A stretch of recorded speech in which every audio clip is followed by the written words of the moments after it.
Hello, everybody, and welcome back to another episode of Is It Fascist? Today, we're going to take a look at the Holy Britannian Empire from Code Geass.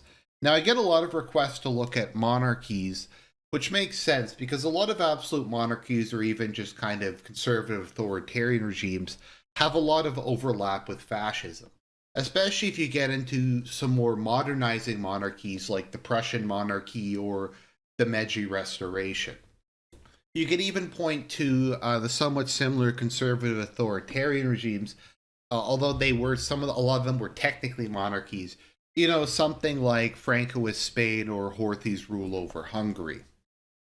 There are, however, a lot of differences, some of which we'll discuss today.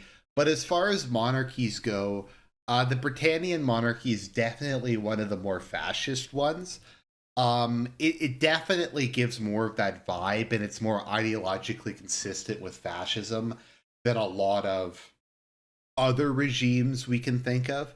As always, I do not rig these. I don't go through necessarily. I come up with a general idea of what I'm going to say for each point, but I don't do the score in advance.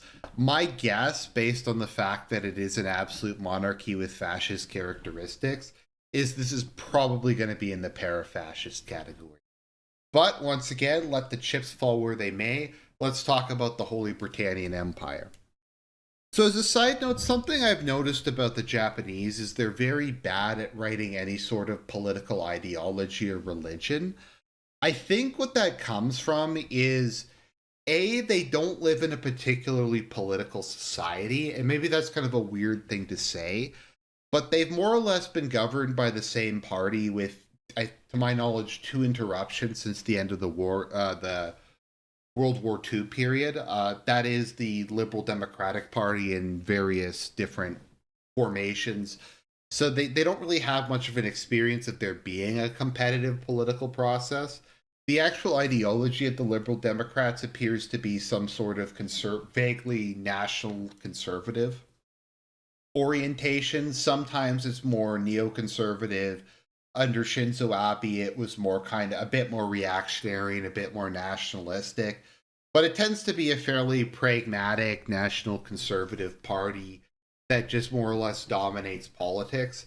So I don't really know how much ideological debate you have within Japanese society.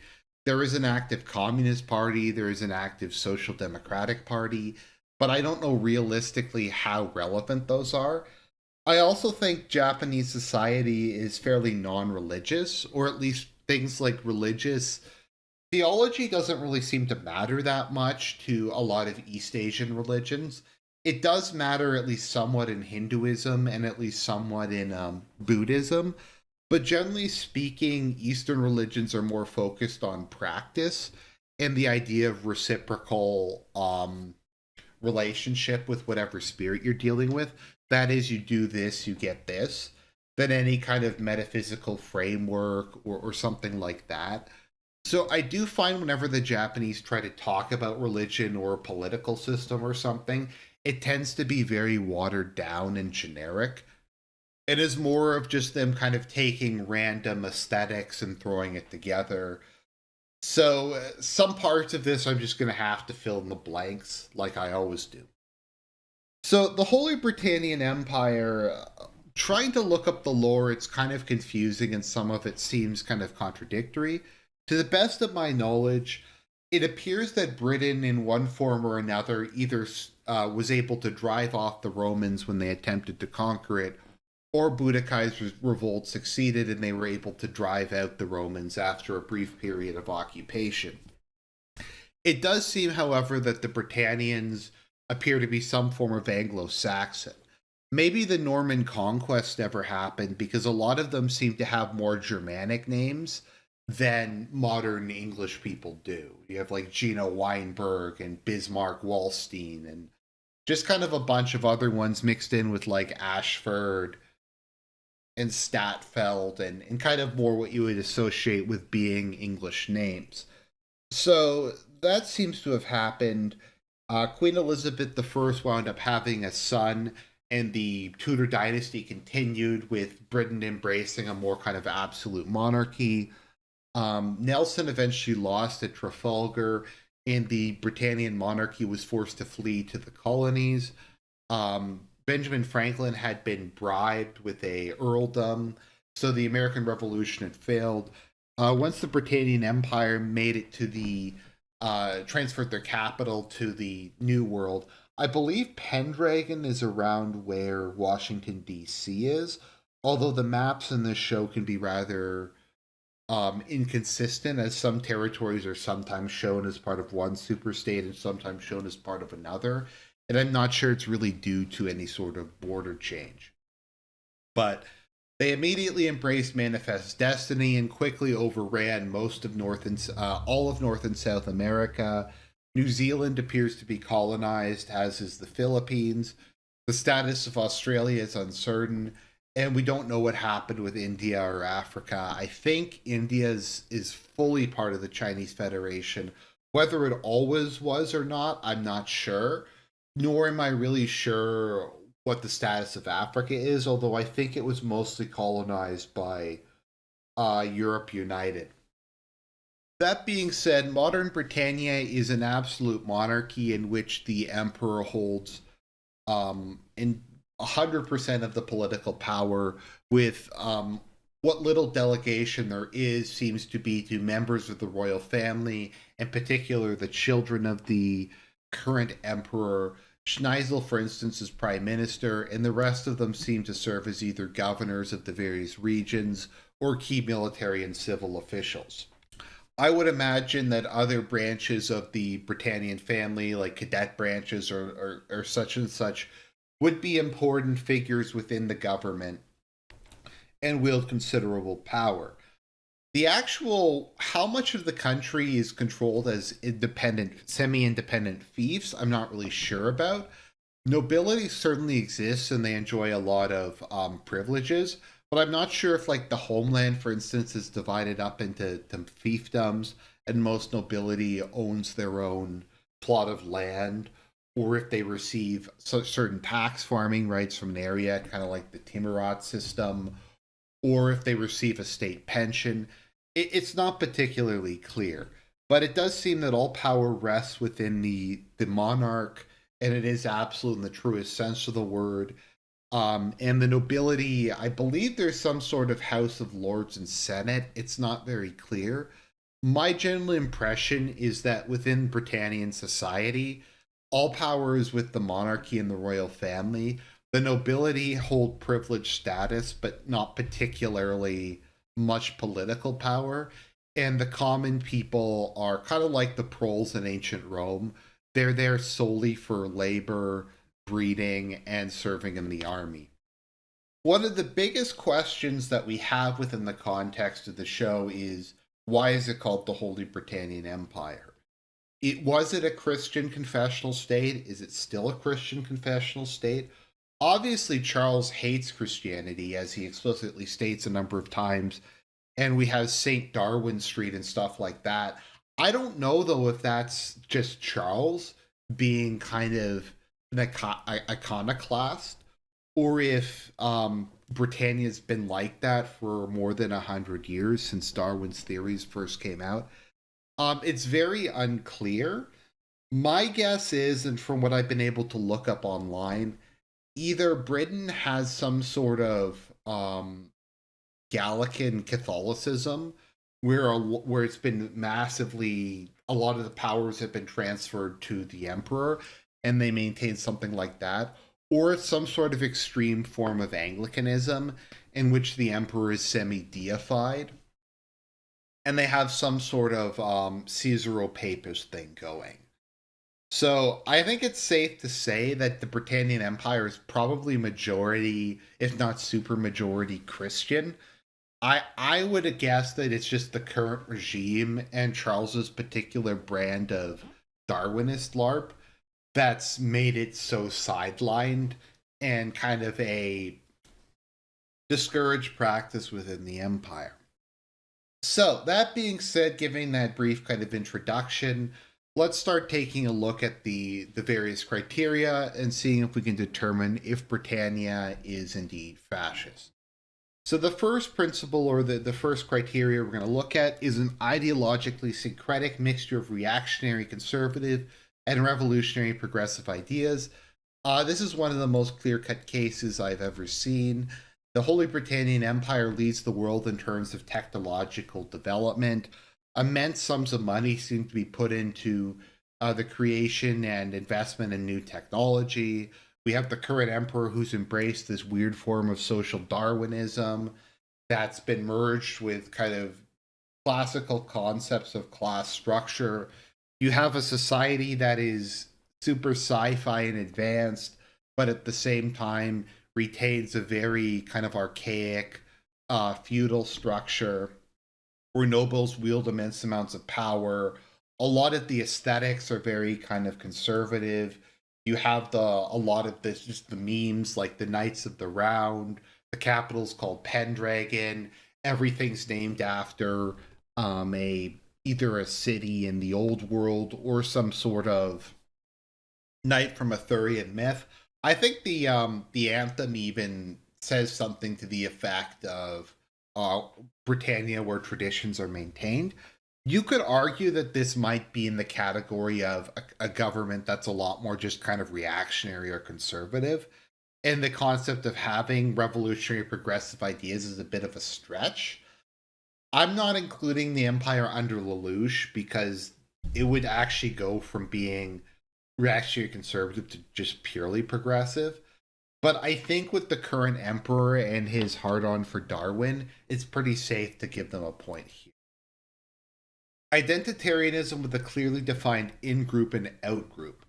Now, this one's incredibly difficult, and I'm going to just have to make a ruling in this case. So it's very clear that there is this form of discrimination against non pure Britannians, whatever that means. I don't know if that means if that's racial, if that's cultural, if that's not racial, but it refers to people who can trace their descent at least partially back to the initial settlers of the New World. Obviously, the thing that makes everything really, really confusing is the existence of Valletta, because she's one of the leaders of the purist faction, which holds that only ethnic Britannians can be citizens, yet she's clearly Indian or Amerindian or some sort of non-white ethnicity. My guess is they just fucked it up and they wanted some like hot Indian mommy. GF and Rakshata hadn't been introduced yet. So they just kind of put her in without really thinking about it. I would guess that Britannia probably has some sort of if not like white, I don't want to use the term white supremacist, but some sort of racial caste system with whites or European descendants at the top, or if it's just kind of an Anglo-Saxon ethno-nationalism where it's that specific ethnic group, but other white people are kind of somewhat contained within it. It's very vague and not clearly defined. There definitely is a cultural element to it with non-Britannians or people who don't come from Britannian culture being seen as second or third class. Non-white people who embrace Britannian culture and Britannian ways of doing things gain the class of second class citizens in the form of honorary Britannians. But I'm just going to guess that Britannia is a racial ethno state, even if it's not particularly clear in the show. And we're going to go with that. So they're going to get a point here, a full point for Identitarian. A revanchist or romantic nationalist desire to restore the nation to its former glory or avenge itself against a historical foe. Now, we do not really see this within the context of the series. Looking at the wiki, this was a really big deal, and one of the things that drove them to conquer most of the world is a desire to get revenge on Napoleon and reverse the humiliation they suffered at being driven out of their ancestral homeland. By the time of the series, it really seems that revanchism isn't particularly important anymore to the Britannian Empire, and it's just purely a manifest destiny. We're uniquely qualified to rule the world. We're the strongest. I You could argue there's romantic nationalism, but I kind of feel like true fascism has to come out of some sort of desire to avenge yourself against a historical foe or to restore the country after a period of prolonged decline. So I'm actually going to give them a 0 here, although it's debatable if I should give them a half because it is an exceedingly nationalistic state. A belief in the supremacy of the party or state. Now, one of the key differences you have between monarchies and truly fascist regimes is the existence of a party or some form of mass organization. Monarchies, generally speaking, don't like political involvement from the masses. They tend to prefer stability, conservative rather than revolutionary ideas. They want to maintain a solid social structure that protects their power and the power of their entrenched supporters, be that a middle class technocratic bureaucracy or a nobility. Generally speaking, this is the difference between totalitarian and authoritarian regimes. Is most authoritarian regimes are happy with minimal input from the public so long as people do what they're told to do and don't agitate in public. Everything else is more or less kind of secondary, whereas totalitarian regimes demand the absolute obedience and involvement of everybody within a society, body, mind, and soul. In this case, though, it does appear that the Britannian state is absolute and it does have control over all aspects of society. That being said, you could also make the case that we don't really know how oppressed the actual people in the homeland are. And we'll get into this a bit more in a minute, but I had kind of an idea at one point of doing a Code Geass fanfic about a Britannian noble who decided to ally with Volusian, the Black Knights, and he was going to be I guess an industrialist noble. He was going to be maybe the minister of armaments or something to that impact, and I was going to portray the Britannian um, homeland as being kind of a very depressing place where the middle and lower classes basically just work constantly to provide weaponry and labor to fuel the Britannian war machine. And they've attained basically no benefit from the massive numbers of conquests. And having to redevelop and rebuild the countries they've conquered has just reduced them to a state of abject poverty. And that's how I would imagine, despite all the technology, the average Britannian works, just entirely either conscripted into the army or used to produce weaponry to fuel endless wars of conquest. So they're going to get a point here, but we don't really know particularly how Britannian society functions. So it's kind of hard to say. Yeah, we're going to go with that. A conception of an idealized new man. Now, this one is also very difficult because I don't think traditionally this really was the case. We don't really know what Britannian society was like prior to Charles. Even under Charles, where we embrace social Darwinism, it very much seems that the his new man or the is really the old man, that the sort of elite that's envisioned under social Darwinism is just the existing warrior elite, and it's used more as a reinforcement of the existing system and existing ideas like chivalry, courage, loyalty to the state, aristocratic privilege, than any attempt to kind of build something different from what we had.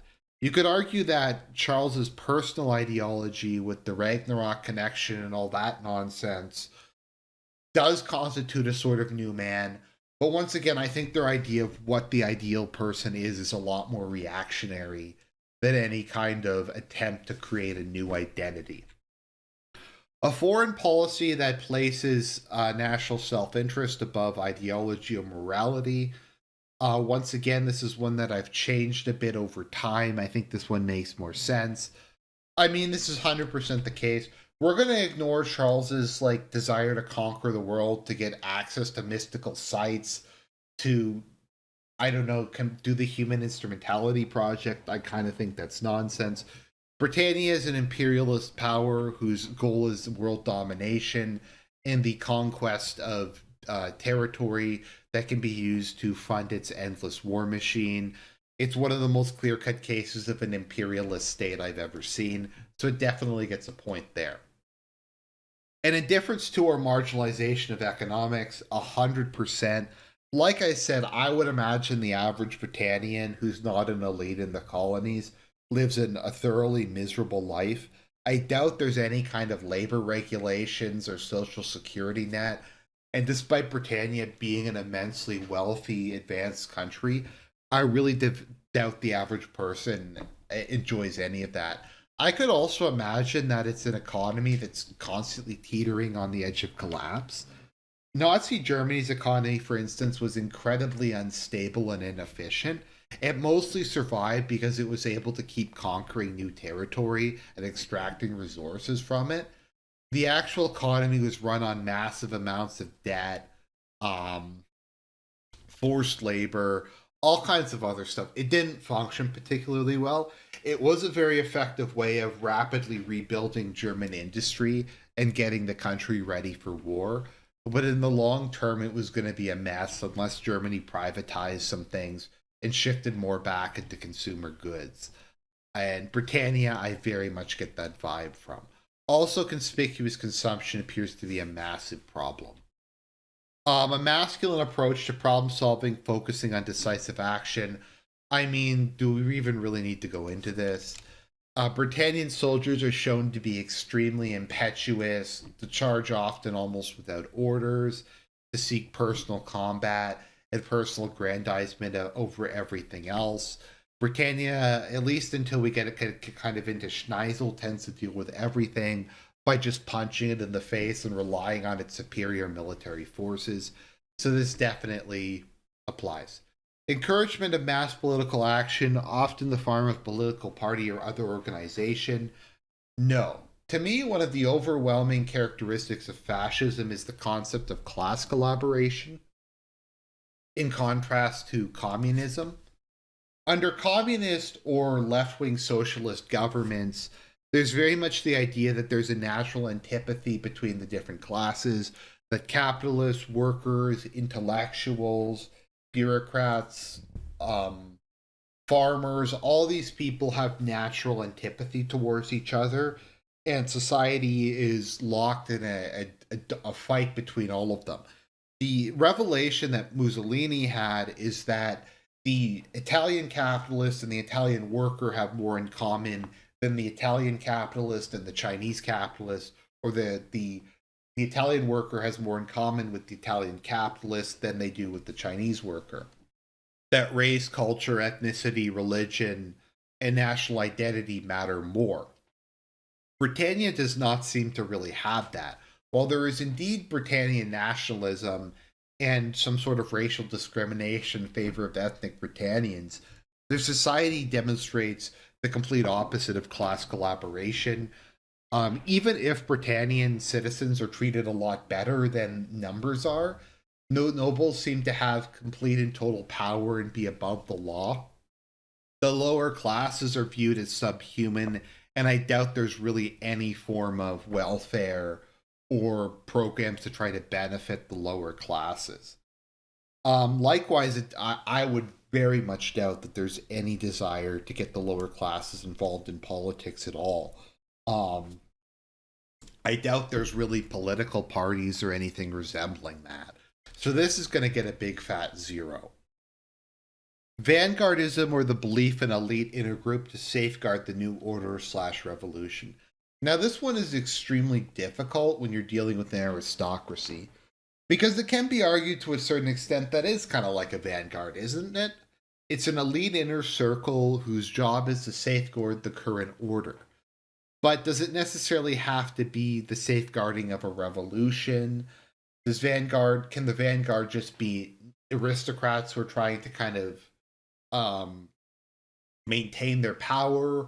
Or can it be some sort of, or does it have to be specifically there to maintain the ideological integrity of the state or the ideological integrity of the revolution? I'm going to be honest, I don't really know, so I'm going to give them half a point here. If someone makes it this far in the video, could you maybe post below, should an aristocracy be considered a vanguard? Should I give it a half a point because it's kind of similar but not revolutionary in the same way that a fascist or communist vanguard would be? Let me know down in the comments, but I'm going to give them half a point here. An often charismatic leader who wields absolute or near absolute power over the state or movement. I mean, that's 100% the case. Britannia is both an absolute monarchy and it's led by a very charismatic figure in the form of Charles V. Britannia. Now, something I wonder about, because it's not very clear, is how the succession system works in Britannia. I would imagine it works like Turkish succession, at least early Turkish succession, wherein either the emperor appoints a successor or it's the job of all the children of the emperor to kill each other or subdue each other in order for whoever is the strongest or the most qualified to take power. Something that would often happen during the Ottoman power struggles is the emperor would, the sultan would appoint his preferred successor to the governor position closest to Istanbul or to the most powerful province and put them in a position of advantage. So I don't know if Charles had have died, if there would have been a power struggle.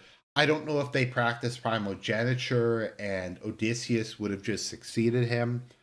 I would imagine that the whoever succeeds the emperor would not have killed Euphemia or other people who have no realistic chance or desire to take the throne. But I'm not really sure. The existence of polygamy makes the whole thing a lot more complicated. I would imagine it probably has some sort of like Russian style succession system where it's a weird mixture of primogeniture, whoever can take power in a military coup, and whoever the current monarch decides to appoint as their successor. Regardless, it definitely meets this criteria. Finally, sublimation of the individual and individual rights into the interest of the group, state, or party. I would say this is. I think I'm going to give it half a point here because the rights of the nobility appear to be very jealously guarded. And once again, the conception of individual involvement or involvement by the masses seems to be very discouraged in society.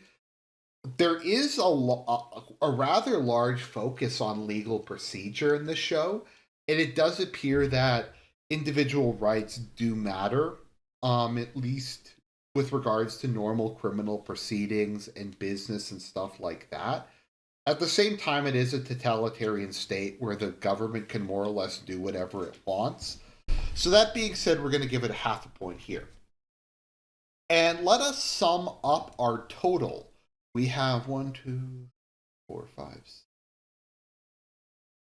7, 8.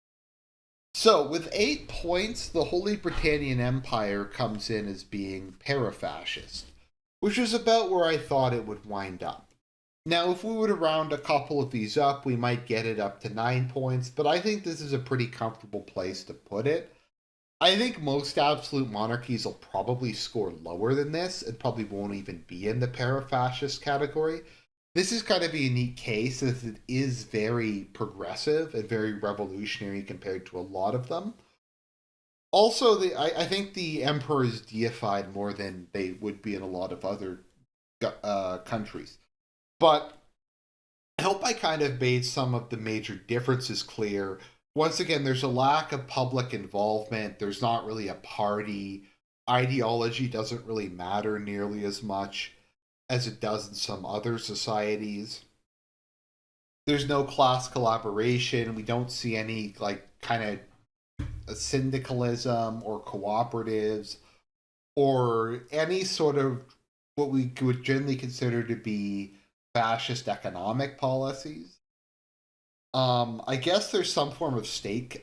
I don't really know. We don't really know that much about how the Britannian economy functions. I would imagine it's some sort of crony capitalism where the nobles just control everything and use their rights and privileges to run it. I don't know how much the state actually controls. It appears that, as with a lot of absolute monarchies, there's a very strong blurring between the emperor and royal family's personal property and the state's. But I think para-fascist is a pretty safe category to put them in, for the reasons mentioned above. Even if some aspects of it are very fascistic, I think the lack of really any form of populism or kind of the more socialist aspects of fascism mean that it cannot be in that category. So I hope you enjoyed the video. Post down below if you agree or disagree. In particular, the question is an aristocracy a vanguard? I'd love to get your feedback. God bless everybody, and I'll talk to you again real soon.